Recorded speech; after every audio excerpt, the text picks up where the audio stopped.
Welcome, dog moms and dads, to our show where we discuss the everyday joys and challenges of pet parenting. I'm your host, Jen, And I'm Ashley. and this is the Dog Mom Podcast presented by ZippyPaws.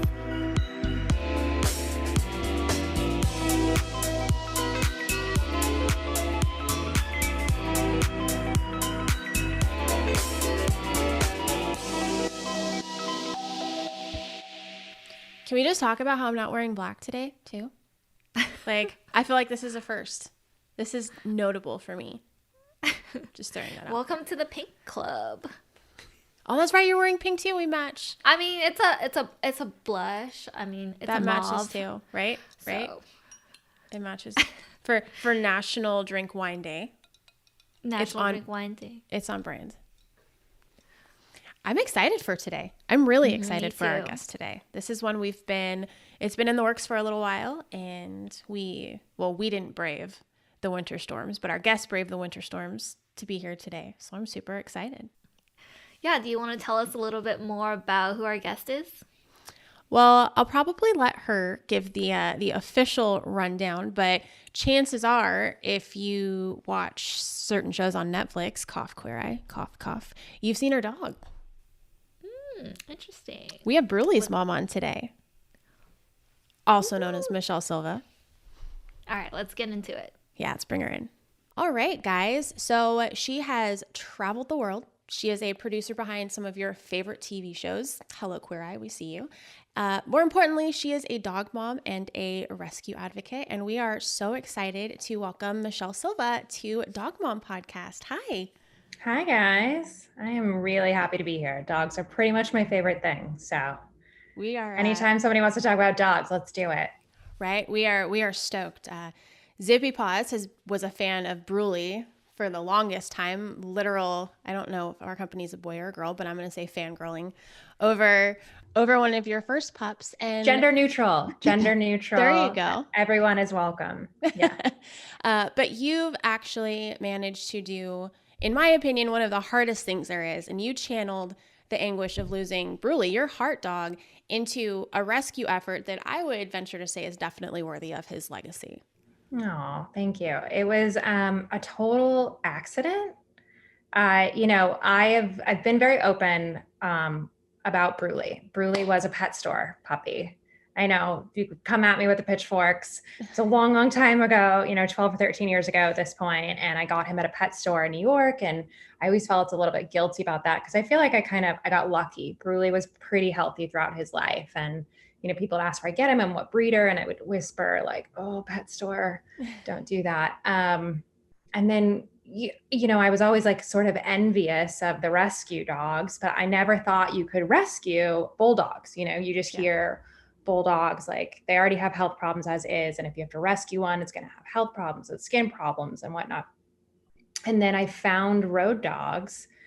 And literally when Bruley died, I was scrolling through Instagram like the next day and saw that they needed a foster for Morton Cadbury. And I blindly sent a message and was like, well, I'll do it. And like, that's what it was. Like, pure grief, pure not thinking, like probably not the smartest decision I ever made, but turned out to be the best decision. So rescuing was one of those things that I just sort of jumped full force into and never looked back. I think that's super interesting because I think we all grieve for our dogs differently. And I remember when I lost my dog about 4 years ago, I just couldn't think about dogs at all. I just couldn't do it. And it's just so interesting that, you just jump right back in, you open your heart again and, open another dog. My childhood dog, Duke, we had a German Shepherd, died in 1994. My mother his birthday was February 4th, will still text me like, I miss Duke today. And like 1994. Yeah. And she's never gotten another dog. I mean, Bruley was like her grand dog, and she helps out with my sister's dogs. But yeah, I get it. Like some people she can't like fathom going through it again. For me, it was just like, I can't imagine a life without a dog. And when I got Morton, I 100% was like, who is this imposter? Where's my dog? Like I had all these thoughts and feelings of like, what did I just do? Who are you? You're not Bruley. I want my dog back. I can't do this. And so I rode that roller coaster. And then I found him the most amazing home, and now they're lifelong friends. And then I just kind of accidentally kept saying yes. And then I got JoJo. But yeah, a lot of people ask me that, like, when did you know, or how do you know if it's too soon or not soon enough? And for me, it worked to just do it. Just do it, jump right in, get another dog, get into the routine. But that's also saying, like, I also knew it wasn't time for me to adopt yet, because fostering was really working for me. It was a good, like, I love fostering because I call it rent a dog. He's like, you're doing a good thing, and you're like seeing if this is a good fit. It's like dating, and I just was like, okay, I'm not ready for another dog. I'm not ready for you. I'm not ready for you. And then, the third foster was Oli. I'm excited to get into that story. I think it's interesting too, because you guys, I feel like I'm kind of falling in the middle of you and Jen in terms of how I grieved the loss of my pup Stella. We had an almost year battle with cancer for her. So it went, chemotherapy appointments. We were doing urgent care almost every week. And when she finally died, there was this moment of, well, what the hell do I do now? Like I'm so used to taking care of an animal, but I wasn't ready to get a dog. So I ended up with a cat. And that started the circus brigade of the 4 animals I now have. But there was a need, but like, I feel like both of you, honestly, I was definitely not ready for another dog. And it's funny that you say, who is this dog in my house? Because that's what I was worried about.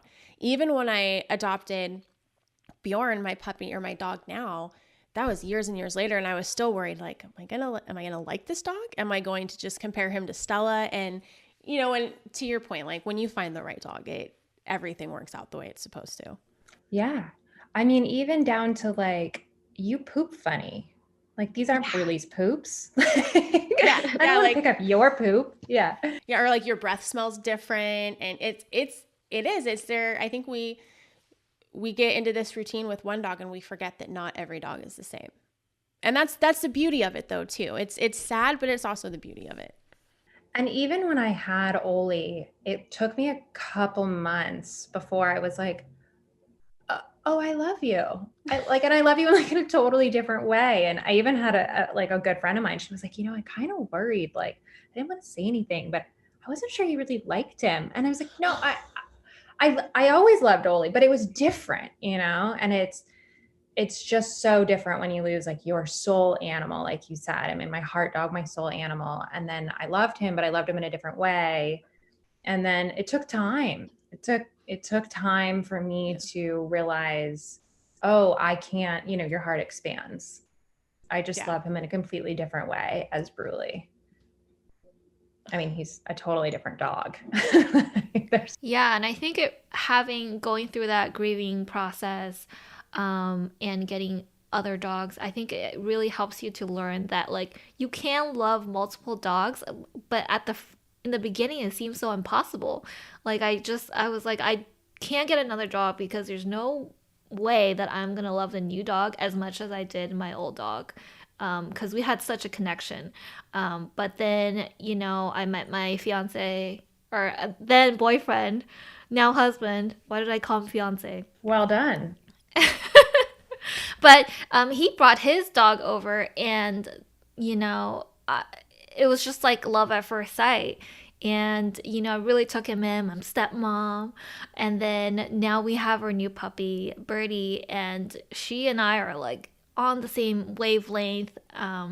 So it's just, you love your dogs differently, and it's quite amazing how we can just adapt to that. And and now I don't know if I would go through the whole process like I did before when I lost my first dog, where I waited. I didn't get a new dog. I think now having 2 dogs, I can't imagine having 1 dog again. So I think I'm just gonna have, I think 2 is my magic number. I know my aunt and uncle did that growing up. They always had boxers, and at any given time, you know, they would have like 2 or 3. And so then that transition is a little bit different. It doesn't necessarily make it easier or better. It's just different. And I also think it's important to like, for me, and what I try to tell people when they ask me, like, Bruley was my soul dog. And like, I truly think that doesn't happen with every dog. And it doesn't mean I don't love Oli. Oli and I have a totally different relationship, but like, it's okay that it's not a repeat of Bruley. You know what I mean? Like, that was something so special and so unique. And I don't need to try to repeat it. Like, I think that's where people get in trouble when their dog passes, and then they think they have to find that again, and like, you can't fathom finding that again. And what am I supposed to do? And it's like, no. That was that. Like, leave that in that special place.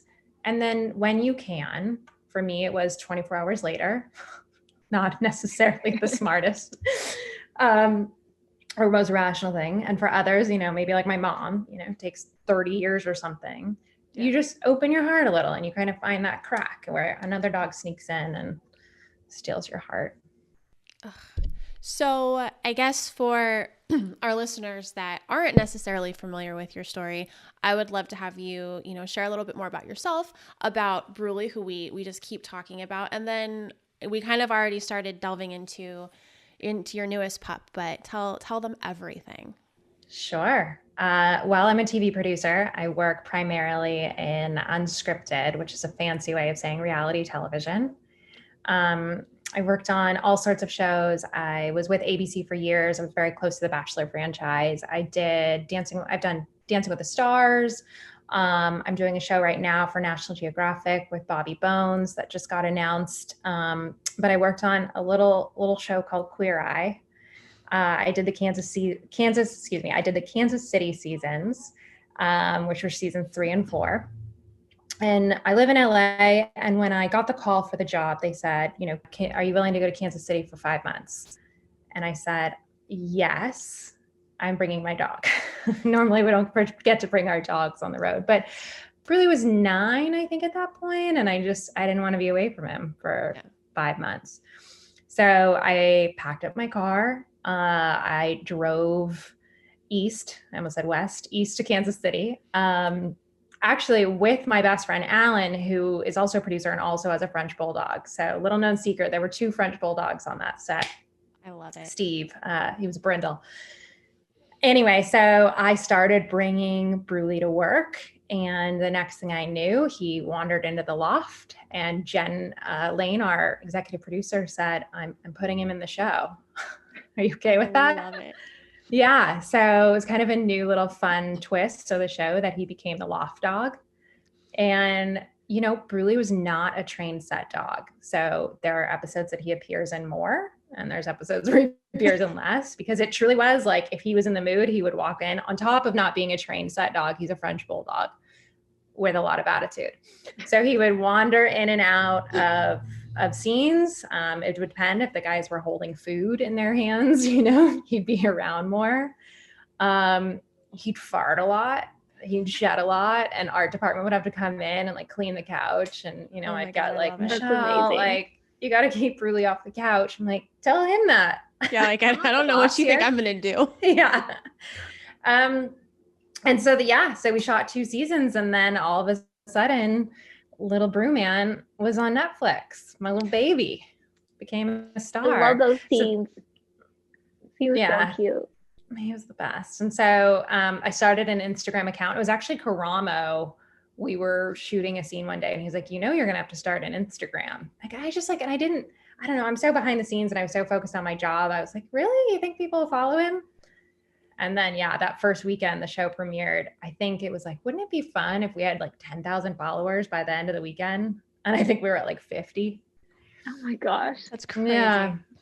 But I will say what was really hard was I felt like I had this big secret, because we were starting to get invited to things pre-pandemic, obviously, at the good old days. We were starting to get invited to events, and people would want Bruley to make appearances. And meanwhile, I have Brew, who is diagnosed with cardiomyopathy, and he has heart problems, and he's essentially dying. Yeah. So it was a very strange kind of trajectory at that time. I have this dogfluencer that's taking off, but I'm also losing him. And like you, running him to vet appointments and keeping him on oxygen and just trying to keep him comfortable. It's exhausting. It is mentally and physically draining because you're worried, you're worrying yourself sick. It's tiresome. And then you have to, you've either got the people that are wanting him to come to appearances, or you've got the other half of the world that's like, well, it's a dog. Like, calm down. And so you're balancing so much. I totally get that. I mean, my dog was not a famous influencer, but no, but like, yeah, you're just, you're trying to like just live your normal life. And then, I'm literally running to the vet and you're just like, here, take all my money. Let's like in turn, emotionally, physically, financially. Hello. You're just like, oh, what do you need? Do you want, here's this credit card and that credit card and just charge it up. Yeah. Just, I'll take out another loan. Sure. You want to give me that care credit card? Just like, let's do it. Yeah. I think I signed up for all those things. And then, but so he was diagnosed with cardiomyopathy, which the vet started to suspect was because he was on a grain-free diet. Really? Yeah. It was right around the same time that the FDA came out and said that, they released like the 16 brands of dog food that now all of a sudden grain-free is bad. Who knew? But they tested his taurine levels and they were normal. So who knows? But it wound up being, I got to give it to his vet. She said probably 4 to 10 months and he died 9.5 months into his diagnosis. Yeah. Yeah. And I kept it to myself for a couple days. Just as you do, I just didn't know how or what to say. And then I posted it online and then all of a sudden it's like on CNN and People and all these places, which was tough, because then you're like reliving the grief of it all. But for me, it was like, Bruley, people always ask me, did you know Bruley was famous or like going to be famous or something like that? I'm like, well, to me, he always was. Like, he was hilarious and amazing and special, but I just didn't think it was any different than any other dog owner. Like, everyone thinks their dog is amazing. Yeah. But then he did it, then he did it. He became a star. I'm still obsessed with him. I am not ashamed to admit that, I mean, I follow every rescue dog that you have at this point, but I was devastated when Bruley passed. We're going to talk about another sweetheart in a little bit here, but like the impact that the animals have on people is just crazy. I couldn't believe how many people really connected with him in such short little blips on screen. But I mean, he was the best. Like I just he touched loved a lot of people. He was just pure good. And I'm not saying like just him. I mean, dogs and dogs like him, they're just pure good. That's what they bring to this world. They're just, and maybe we bred them to be that way. I don't know, but I'm sure glad our ancestors did that. Right.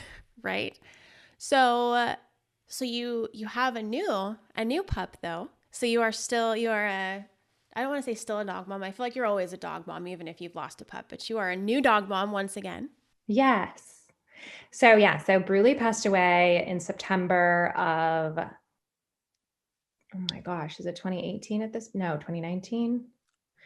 The time go, what's time? I want to say 2019, I think, because I don't think I was with ZippyPaws at 2018. Okay. Maybe? That's terrible. Am I a terrible dog mom?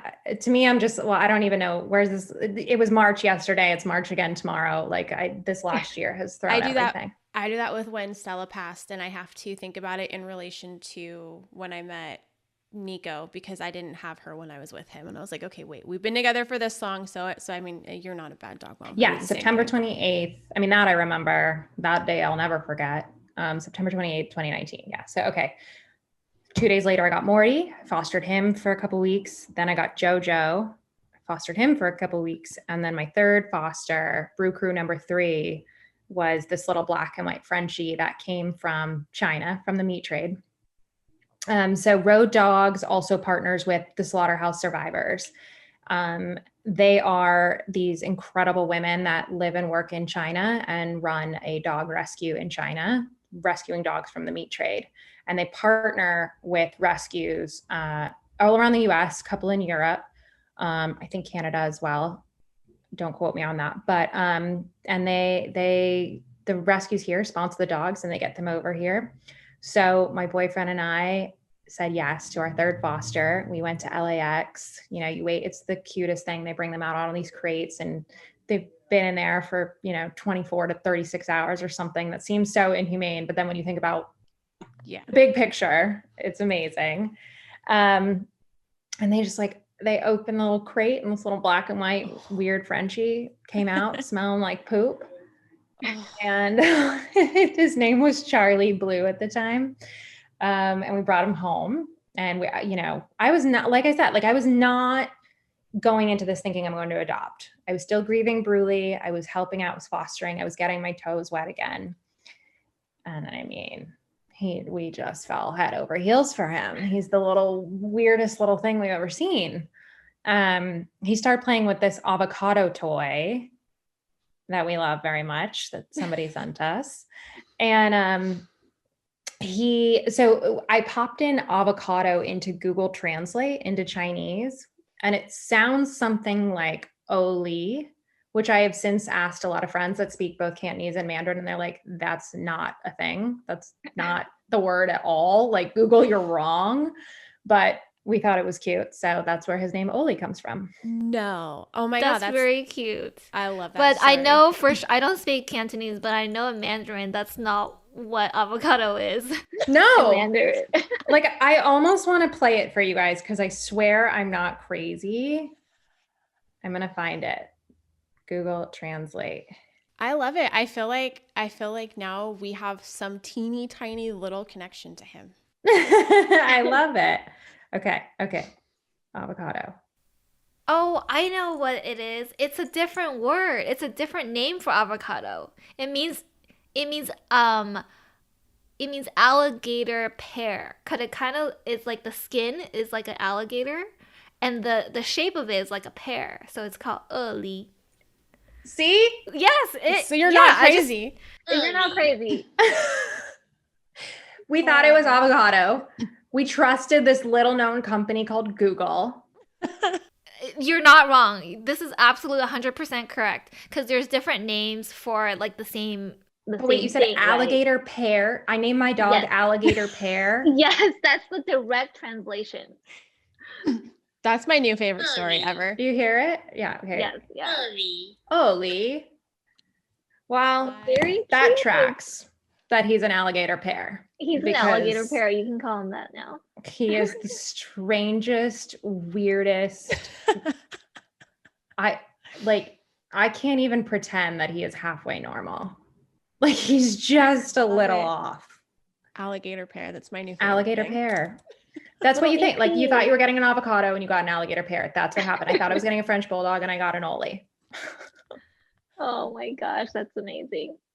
Tell us about some of his quirks. What does he like to do and what makes him so weird? I post on Instagram a lot his creeping.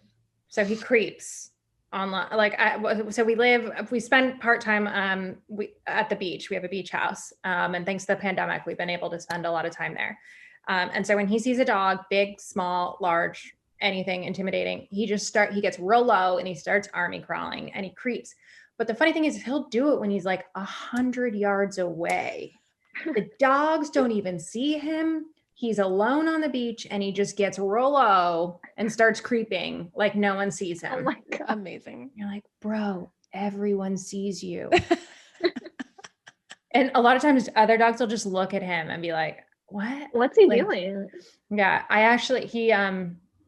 another story. So he got kicked out of doggy daycare. Got expelled from doggy daycare. What did he do? He incited a riot. True story. So my boyfriend and I, we both also work on Naked and Afraid. So it's rare that we're both traveling at the same time, but I think we were both traveling or he was in post, I don't know. So we had to bring him to doggy daycare for a little bit. And it was one of those cute daycares that, you can go online and watch the webcam. And they called us one day and they're like, yeah, he's in isolation from now on. We reviewed the footage.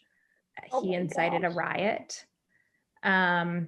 You can't, he's not allowed here anymore. Oh my And- God, no. Oh yeah, 100%. So one of the trainers, we took him to a different doggy daycare and they did like an observation with him. And they told us that he doesn't pick up on other dogs' cues. Like he'll start playing and then other dogs will give doggy signals of like, hey, you're playing too rough, or like, no, you weirdo, I'm not into this. Yeah. And he just doesn't. And so he goes harder and harder and harder. And then he incited a riot. I wonder if it's because he didn't have that group socialization growing up, right? Like if he's part of the meat trade, they're obviously treated very different than we treat our animals out here. That's well, I always wonder, like, so one of the questions I had when I got him was, how in the hell does a purebred French bulldog wind up in the meat trade? And so some of the things I've learned since I've been involved with the group is first of all, as far as I understand in China, 8 weeks can sometimes be too old to sell as a puppy. So here we don't take our dogs away from their mother until they're 8 weeks old. There, they can be taken away a lot sooner, especially if they're just going to be sold off for meat. So maybe he was taken away from his mother too early and like, didn't get all the nutrients and not all there. But also if he's an unfashionable color. So he's black and white. He's not one of the trendy, pretty blue dogs, which don't even get me started on trendy bulldog colors. Like, let's not mutate them any more than we need to. But yeah, so maybe he was an unfashionable color. So who knows? Maybe he was taken away from his mother too young. Maybe he was, kept in isolation. And it's just like like you said, he just wasn't socialized right. He just wanted to play. Starter. No. I can't. Yeah, he really just wants to play. Like every dog he meets, he wants to play, but he doesn't get it when other dogs say no. Well, you can just borrow Bjorn as a test subject, because the hell he put us through when he was teething, like, just needs to come back on him sevenfold. So just put him out there, let him chew on Bjorn for a little bit. Like, I will not have at it. Like, bye. What kind of dog is Bjorn? Bjorn we think he is a golden shepherd. We know his mom was a golden retriever, but he looks nothing like you would think. He's black. He looks like a golden retriever German shepherd mix. So he's black with floppy. He looks like a black golden retriever, I would say, with like a pointier nose. He's a mutt. He looks like a bear. We named him Bjorn because he looked like a little bear cub, but he's love of my life and bane of my existence. Oh, isn't that what they should be? Yep. Yep. To me, that's a perfect dog. Well, I love you so much. I want to kill you. Yep. But I want to kill you so much. I love you. Well, we just rescued our second pup during the pandemic, and bless her little heart, she was a rescue dog from Tijuana, who I don't know if she had never been socialized or if she had a bad experience, but she was just petrified of everything. No eye contact, very little communication. She understood Spanish, which helped us out a lot, but she's since come out of her shell, but bless her little heart, Bjorn just terrorizes her sometimes. She's just started. We've had her for about 6 months, and she has just started getting comfortable playing. But up until that point, Bjorn would walk up to her and just shove toys in her face, or like just bite. He's like, I don't understand why this girl doesn't want to play. So like anytime someone has a dog that's either rough or so hyper, I'm just like, take Bjorn. This is karma. He'll just get it out on my dog. He'll be fine. Send him our way, because I have a little avocado or alligator pair that will torture him. I love that so much. I love that I finally know what it is. Yes, Nobody's ever explained to me it's an alligator pear. That's incredible. But it actually makes sense when you actually look at an avocado. It's kind of the shape of a pear, and it's got like crinkly skin. Yeah, I'm for it. It's pretty genius. I really support it. Well, I don't know what it is about me. Like, I can't name my dog a normal name, because Bruley was a play on creme brulee. And then, that's where Bruley comes from. And it's funny, a lot of times I get messages now like, can I name my dog Bruley? And I'm like, yes, I don't own that name. Do it. And I think Martha Stewart has a Frenchie named Bruley now. I'm like, just know, Martha, where that came from. Right? Like, we're on to you. Yeah. And he's cream colored. Weird. I'm just kidding, Martha Stewart, if you're listening. I love you. You're listening, Martha Stewart. Well, Anthony is good friends with her. So, Aunt, if you're listening to this, tell Martha it's cool. I'll bring Ole. Like, he can okay, play let's just tell Martha this. Yeah, tell right. Martha that. This is how me and Martha communicate. Yeah, through Dog Mom podcast. Yes. Yeah. Hey, you never know. Listen, weirder things have happened. My dog wound up on Netflix. I was just at work one day, and then my dog wound up on Netflix. I mean, that's true. So. But you do seem to have a pretty substantial love of Frenchies, right? Are there what do you love about them? Have you always loved them? Like, because you said so I've thought about this a lot. Oh, I love it. Well, yeah, because I'm like, why? Like, they fart, they snort, they're weird. Okay, so my childhood dogs, I grew up with a German Shepherd and a Golden Retriever.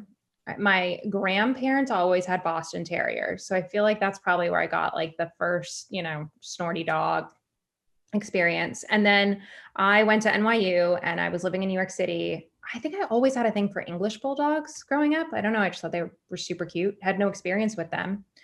And then, in the early 2000s, I started seeing Frenchies all around New York City. And so they kind of started getting popular. And I really love pigs. I don't know. I love pigs. I love pigs. I think I always like pigs, pugs, Boston Terriers, bulldogs. And then, I started to see Frenchies everywhere. I was living on a 6th floor walk up that I was not supposed to have a dog in. Things you do when you're 24. You're like, oh, it's fine. I'll just sneak him in my jacket every day. They'll never know. Yeah. Cut to 3 months later, my landlord being like, you have a dog. We know. So I living in a 6th floor walk-up, I knew I couldn't have an English bulldog because my plan was to smuggle him in and out of my jacket every day. And then that would have been heavy. A Frenchie was heavy. Like, what was I thinking? It was, early 20s rationale. So I would go to this pet store in the West Village. It's still there. City Pups. Again, don't come after me with the pitchforks. I don't support pet stores anymore. I know better. And plus, look, you can get a rescue dog, Frenchies. I would go to this pet store all the time and like play with the Frenchies, and they were always so cute, and just, would always put them back and not think much of it. And then one day in May, it was a rainy day. I was on the way to a birthday party, had a drunk brunch in the West Village, and popped in this pet store, and they put Bruley in my arms. And it was, you just know. It was like, well, you're coming home with me. He chose me because it wasn't like, oh, you went to a pet store and you found a cute puppy. I'm like, yeah, I did that like on the reg. Yeah. I held 1 million French bulldogs. So then it kicked off with Bruley for me. There's just something so special about them. They're hilarious. Like, they are so funny to me. They have so much personality. And I feel like I'm a Scorpio, I'm just like kind of naturally a little bit dark and emo. And so I just like naturally don't gravitate into like being the most positive all the time. And so to have this like a little comedian that just cracks me up all the time, like French bulldogs bring a lightness to my life. I love that. That's what I think if I psychoanalyze myself enough. And I think like dogs choose us, like specific dogs choose us, but also the breeds too, right? Like, I just feel a special connection with Golden Retrievers that I don't feel with other dogs. Like, I love other dogs, and I think I have like top 10, breeds, and I would love to get one of each, but I think what just like draws me to them are just Golden Retrievers, and I can't really explain why.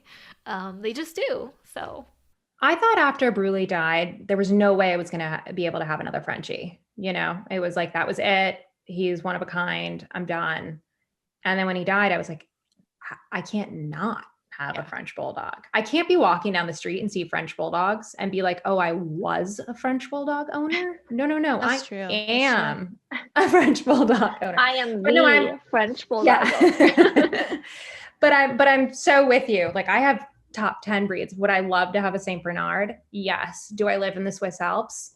No. Yeah. My sister rescues golden retrievers. She's on, I think, foster number 29. I love Goldens. Goldens are amazing. It's also a lot of hair, a lot of exercise. Every time I turn around, I'm like trying to pick off like the golden retriever hairs from my lips that stick onto my like lipstick. I have at my place down in Venice, my roommate has an Australian Shepherd, and I was just in Nashville for a shoot. And literally, I'm like getting dressed in the morning and I'm pulling Aussie hair off of me. I'm like, I brought it to Nashville with me. Love Australian Shepherds. Do I want one full time? No, I have one part time and it's great. I don't know what that says about me then. If we're talking about dogs that we naturally gravitate towards, because that means like just garbage animals in general. Almost every animal. No, I love it. Almost every animal we've rescued between the two of us, between Nico and I, has been like, there's some, like my cat, who is my cat, the girl cat, is just, she's got a clipped ear. She was broken when we got her. She had ear mites, mouth infection, underweight. She's only 6 pounds now. So you can imagine what an underweight 6-pound cat looks like. And then our little boy, our boy cat Poe, my husband found him on the sidewalk. His eyes were closed, couldn't, like, had mange, was a hot mess. So you're heroes is what you're saying. No, we collect broken things. Hello, who else is going to take them in? I mean, to be fair, it's not like everyone has this ideal of what they look like. They're all beautiful. I think they're lovely looking animals, but yeah, they didn't start out that way. But I do gravitate towards like old, mangy, broken, messed up animals. The world needs more of you. Honestly, there's nothing wrong. There's nothing wrong. But I mean, still. Yeah, there isn't. I love all dogs. I mean, there's certainly dogs where I'm like, not for me, but you're cute. I don't do well with like little fluffy things. That's how I always felt like that until I started working at ZippyPaws. Our web developer, Ken, has 2 of the cutest freaking little dogs. And it's hilarious because one of them hates Bjorn, and it's like my favorite. It's my favorite villain plot twist, and Bjorn is definitely the villain in that story.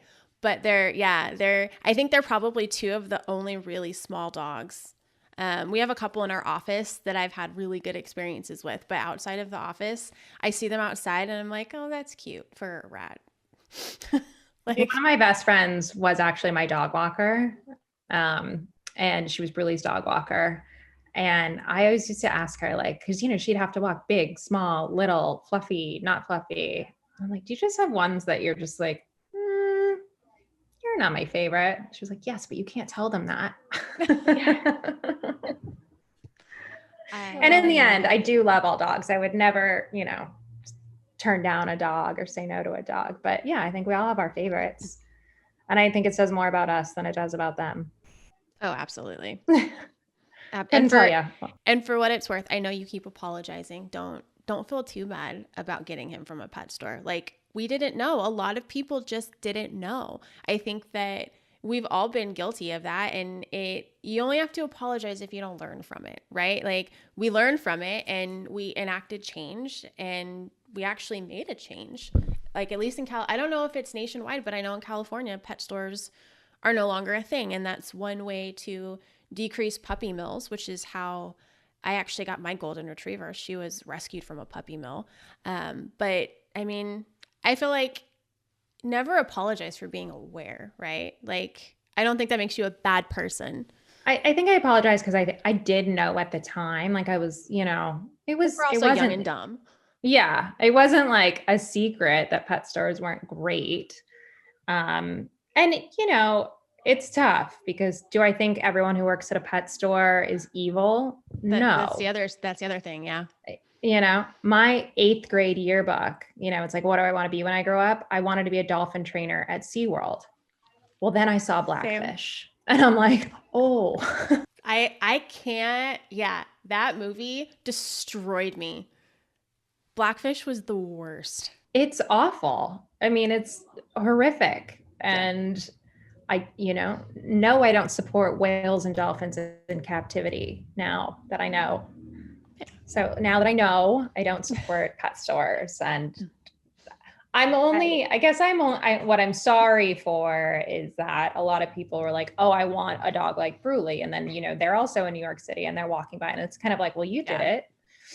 That's, but now I'll tell everyone like, and also I should say, I don't think all breeders are evil. I think that a lot of people get into breeding because they love dogs. And I think that there are a lot of decent breeders out there who really, really care where their dogs wind up.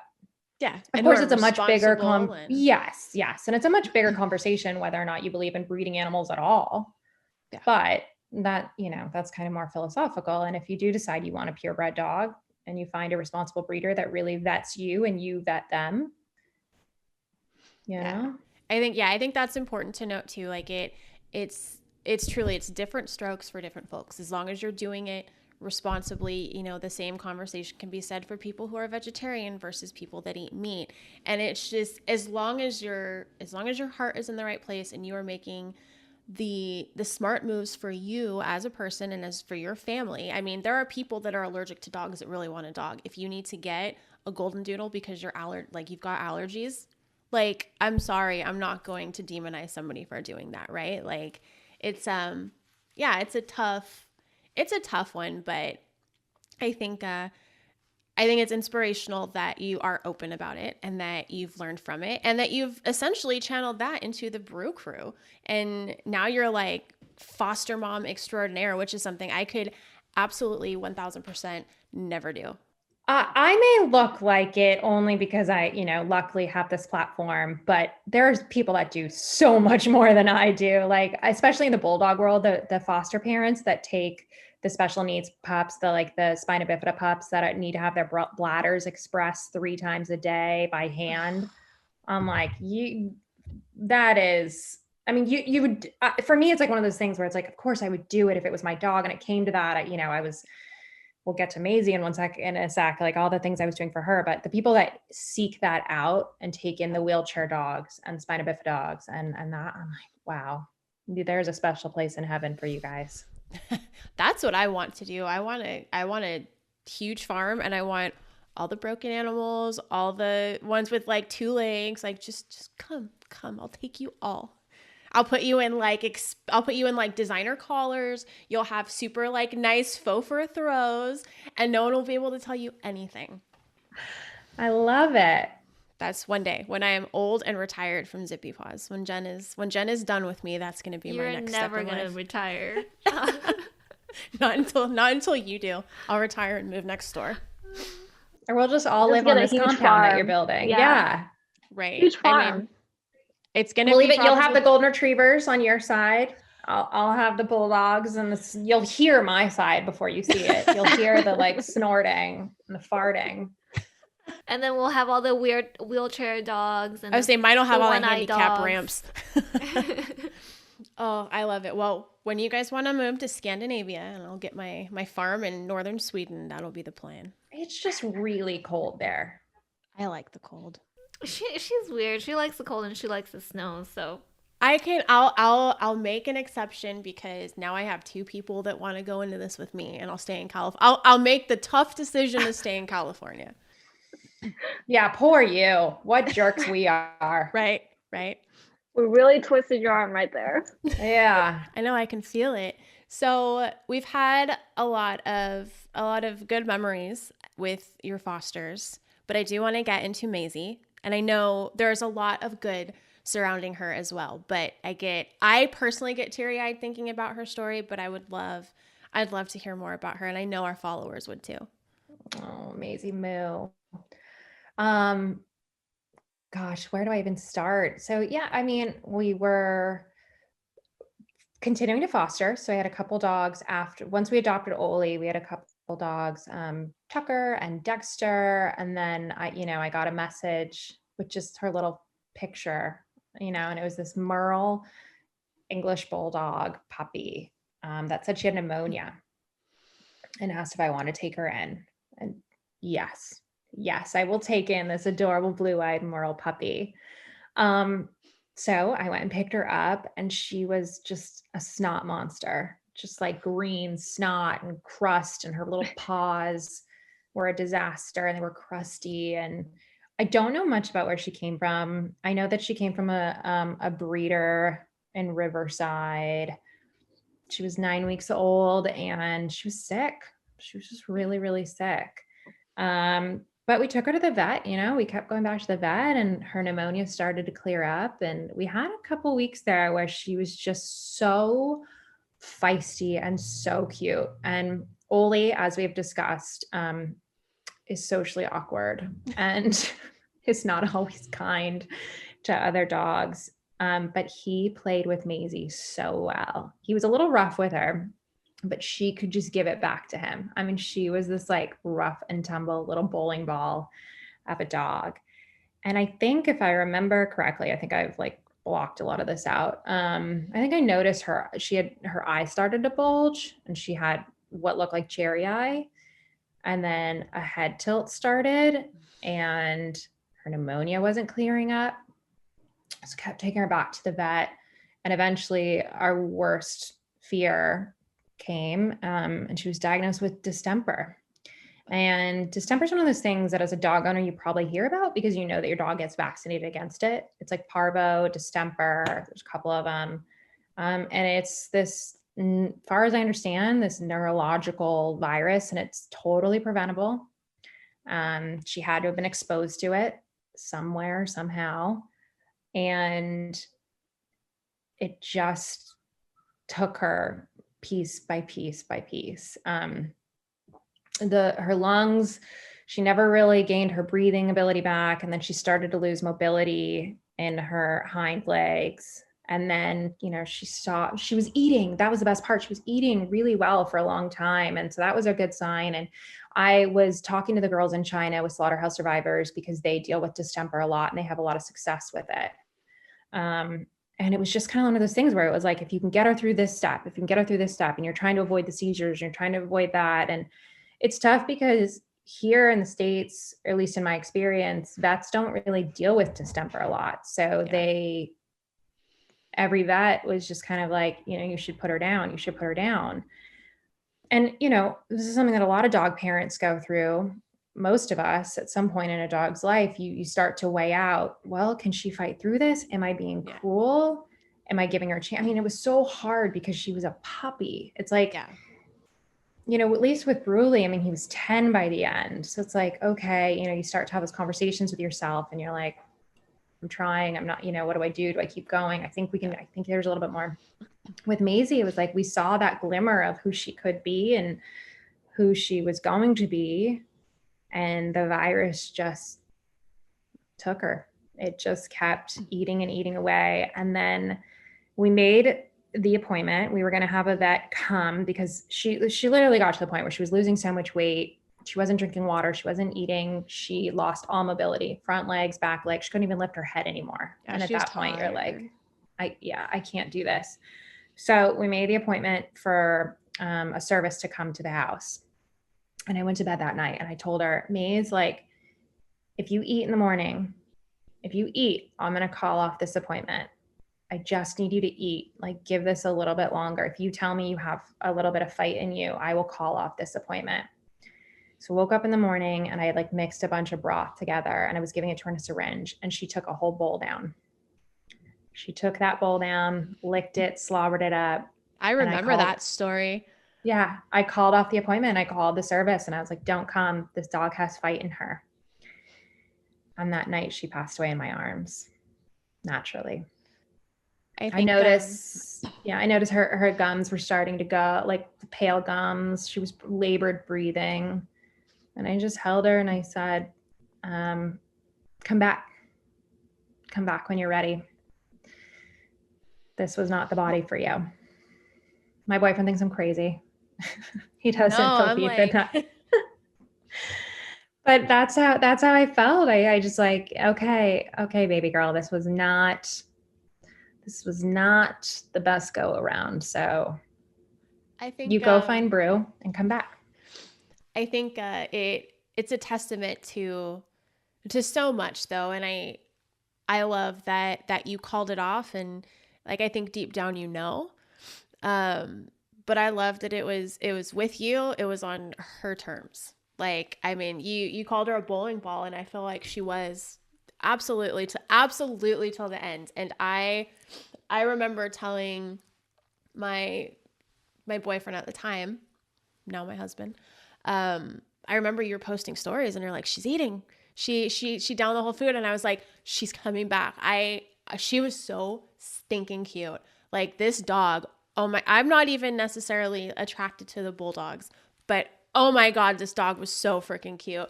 And I was so invested in this story. And I think we were driving somewhere because I was like, and he almost crashed. He's like, what the hell is your problem? And I was like, she ate. Maisie ate. And he's like, I'm sorry, who? But you're like, just some dog on Instagram. I think it's just it's so inspiring to take a little girl like that and to really stand by her and to give her the opportunity to do it on her own time too. And I think that we've all been there. We've all had to make those tough calls. And we did a Q&A over the last weekend, and somebody had asked me, everybody always asks me, what's the best part about being a dog mom and the worst part about being a dog mom? And the simple fact is, the worst part is that they just don't live long enough. It doesn't matter if it's a couple months or 20 years. It's not enough. If I had a perfect world, all of my dogs would outlive me. Oh, 100%. Of old age. I don't want to like, terrain. But, well, the hard part too with Maisie is that, she was a Merle English Bulldog. And I kind of said this earlier, like, please, people, stop breeding Merle bulldogs. Merle is a mutation to begin with. Yep. It's not meant to be in the bulldog family. And unfortunately, they're so freaking cute. Maisie was, she was like a little snow leopard. Yeah. The cutest coloring, the cutest blue eyes. And so, yeah, it's hard to look at that and be like, I don't want that. I don't blame people that want that go seek that out and go for breeders and find a dog on Craigslist. Cause you're like, I did. I'm like, yes, I'll take her. But the more people that want them, the more they're going to try to mutate to get that. And yeah, I think there are only a few different types of breeds where Merle is not really catastrophic. The first one that comes to mind is Aussies, but we looked into fostering a Merle Dane, who was like all white, bright blue eyes, and blind as a bat, blind and deaf. So Aussies, you can't breed a Merle with a Merle because you'll get a double Merle and they're blind or they're deaf, and it's like, oh, please stop. Yeah. And that is one of those areas that is completely preventable. And that I feel like for those of you listening, if you come across a breeder that's breeding the double, that's how you know they're not a reputable breeder, and just find somewhere else. Anytime you hear or see rare colors, specialty, question that. And this is one thing I want to say too, because I would hear this a lot, and people have told me this a lot. Find the right breeder, ask the right questions, which is fine, except what are the right questions and what's the right answer? Like, that's actually the more important advice to give, right? Because you can tell people ask the right questions. So ask them, where's the mom, where's the dad? And no, it's not a good thing if they own both the mom and the dad typically, and they are just breeding that same pair over and over and over. Yeah. You want typically the breeder to own the mom and to, I don't know, outsource. I don't know what the right word is, or at least have an explanation, or to have a bigger gene pool. Yes. And how often are you breeding? No, you don't want to be breeding a dog every year. Would you want to be pregnant every year? I sure wouldn't. Like, right. And trust your gut. Do not, if you're buying a dog off Craigslist, because somebody's like, oh, rare color, specialty, and they're just, $5,000, run, people, run. That's not what you want. Yeah, a rare color is not something to specialize in. It's an anomaly, right? It's amazing if it happens and they're super cute, but that's not something that you should be hoping for all the time when you're breeding your dogs. And I will say, sorry, go ahead. No, go ahead.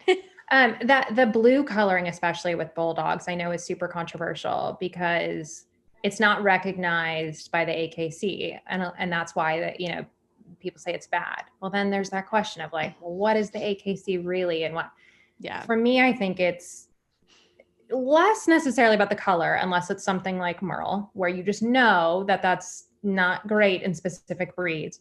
But if it's the blue coloring or the gray or whatnot, just talk to the breeder. How did they get that color? Why are they getting that color? How often are they breeding that color? That I think is more important than necessarily like the AKC standard. Yeah.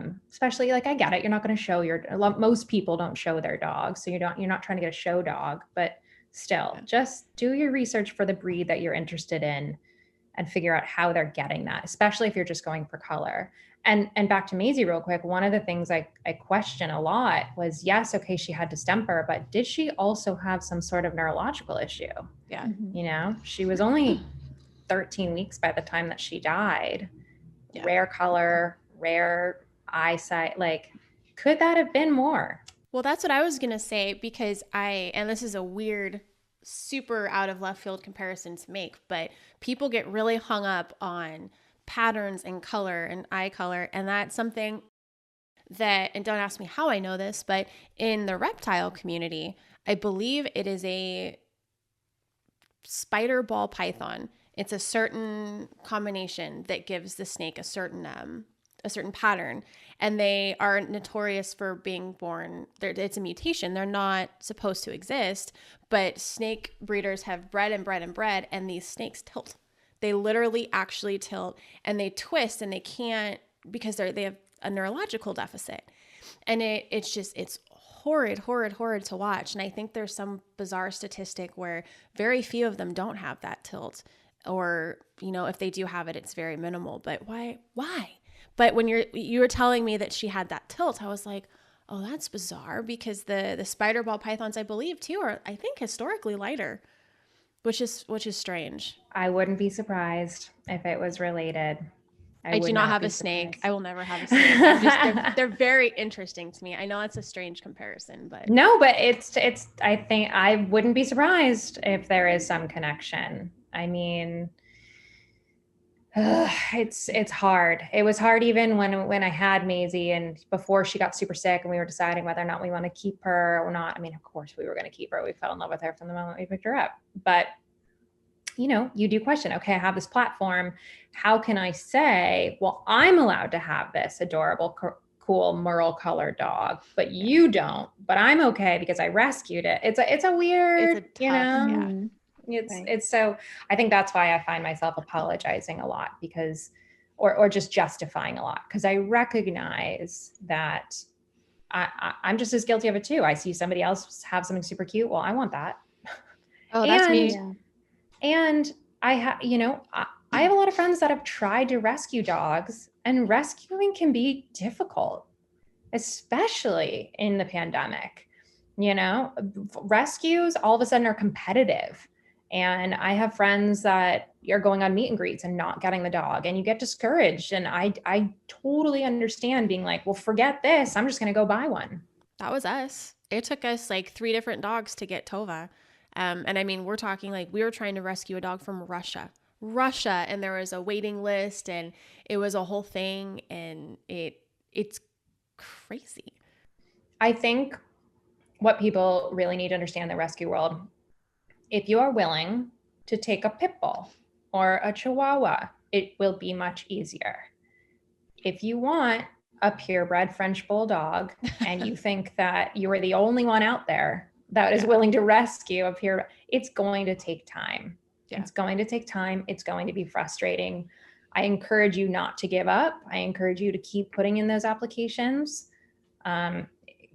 diversifying, apply to 10 different rescues, and just know that the right dog will come. But no, it's not like it's like a myth that you're like, I want to rescue a dog, and then you're going to rescue one tomorrow. Unless you're willing to go to a shelter and get, a pit bull. Well, and I love that too. I love that they are doing meet and greets for dogs, because that means they're vetting people a little bit more seriously. They're finding out, is this family going to be the best family for this dog? It's happened to us. It happened to us where we would, we'd have conversations with people on the phone and we wouldn't get callbacks, and I would get furious, and Nico's like, well, maybe they found a better match. Why are you upset about this? I mean, I'm still bitter about certain dogs, but totally. You're like, how dare you? Do you know I am the best dog mom ever? There was one from a rescue that I'm not going to name. But she was a senior pit bull who had skin condition, docked ears.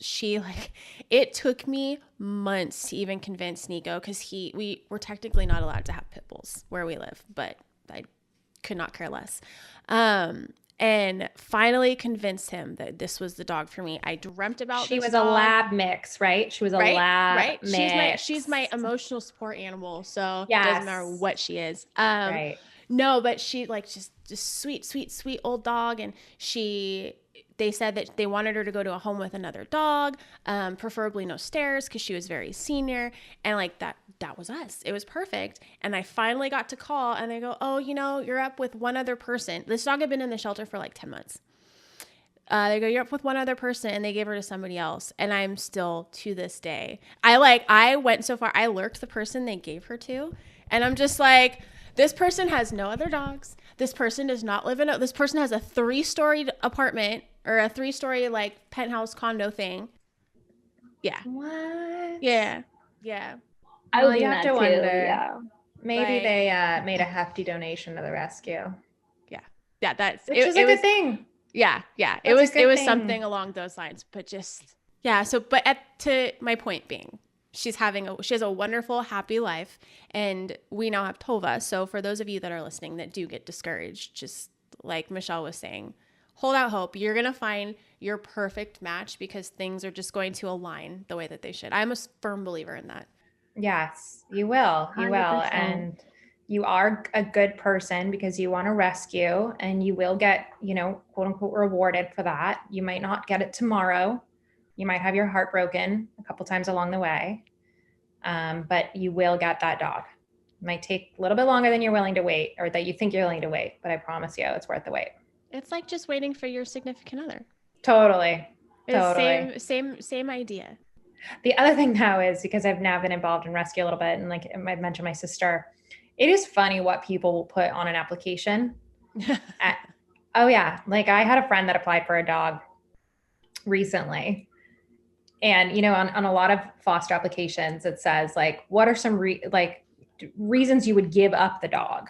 And that none. What they're looking for is for you to say none. Yeah. Yeah. And said friend wrote, basically checked off the boxes, if the dog barks too much, if the dog's not potty trained, which, she meant after 6 months, if the dog has a barking problem, I'm about to get kicked out of my apartment, I would probably have to rehome the dog. Yeah. But that's not what they want to hear. Yeah. And that's also not when they're going through applications. So it's think about what you're writing, people. Or another one is how long will the dog be left home alone? I can't tell you how many applications I've read that they're 8 hours a day, 9 hours a day. I'll crate the dog when I'm gone. Lovely. No, that's not. You get a cat.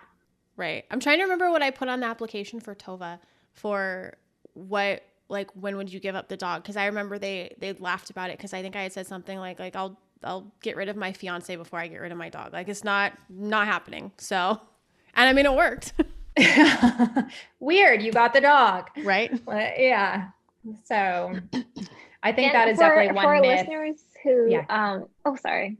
Oh no, I was just saying, I think that's the myth about rescuing, is that it's easy and seamless once you decide. And it's not. It has to be a perfect match, and it takes a little bit of work on your end.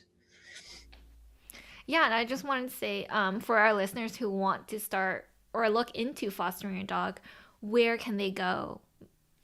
I definitely would encourage, wherever you live, look up your local rescue. It's okay if you want to start with your breed of choice, like we've talked about, we all kind of gravitate towards our favorite breeds.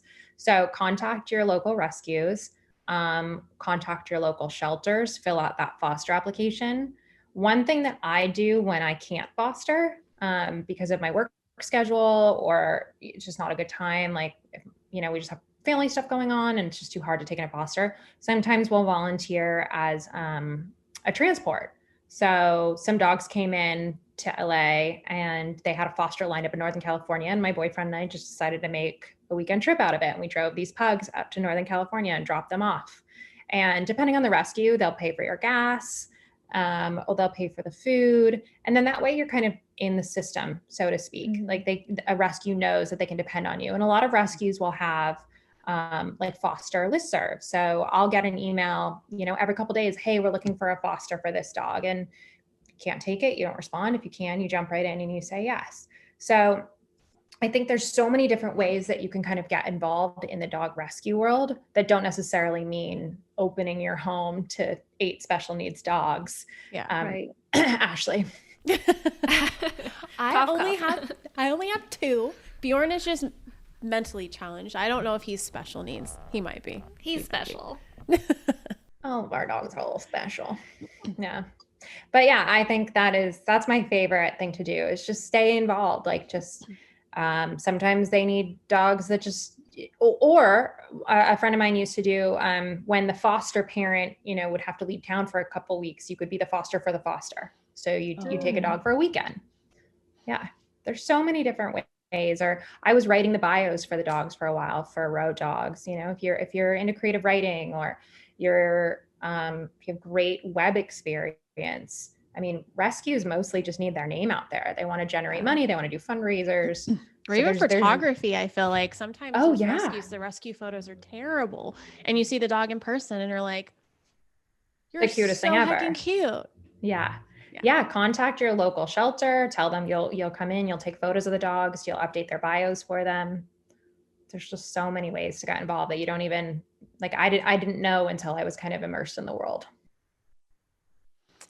Well, thank you so much for coming on and chatting with us. I feel like it was one of those wonderful conversations that veer all over the place, but I told you I could talk about dogs all day. So can we. Hit me if you have any other questions or if you want to know about TV producing, I could talk about that too.